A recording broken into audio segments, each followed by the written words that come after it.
ফিলিস্তিনের পক্ষে সবাই মিছিল নিয়ে বের হয়েছে। ঢাকা শহরের বেশ কয়েকটা জায়গা দেখলাম, বিভিন্নভাবে ছোট ছোট যার যতটুকু সামর্থ্য ছিল সবাই বের হয়েছে ফিলিস্তিনের পক্ষে সাপোর্ট দেওয়ার জন্য।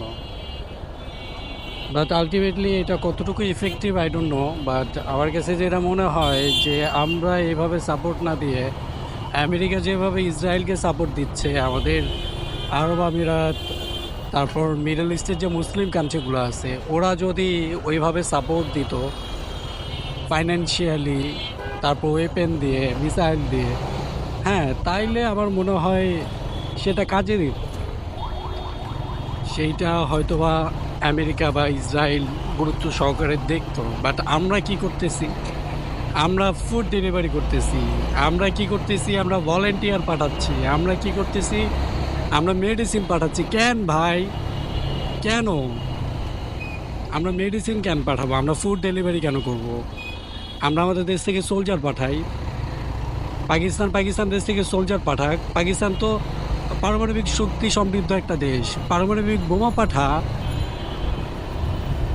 সৌদি আরব তেল রপ্তানি বন্ধ করে দে, কাতার তেল রপ্তানি বন্ধ কর, এভাবে প্রতিবাদ কর। এইভাবে প্রতিবাদ করলে এইটার একটা সুরাহা হবে। বাট এই ফুড ডেলিভারি করা আলটিমেটলি কোনো ভালো হবে না। সো আমরা আমাদের জাস্ট ইমোশনের জায়গা থেকে রাস্তায় নামতেছি, মিছিল করতেছি, প্রতিবাদ করতেছি।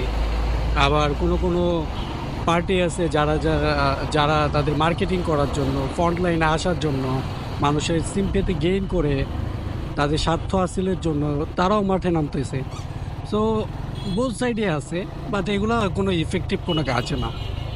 আমাদের দেশ থেকে যদি 2000 সেনাবাহিনী যায় যুদ্ধ করার জন্য ফিলিস্তিনে, সেটা ফিলিস্তিনের জন্য অনেক কাজে আসবে। আই হোপ আপনারা বুঝতেছেন আমি কী মিন করতেছি। বাট সেইটা আসলে করবে না।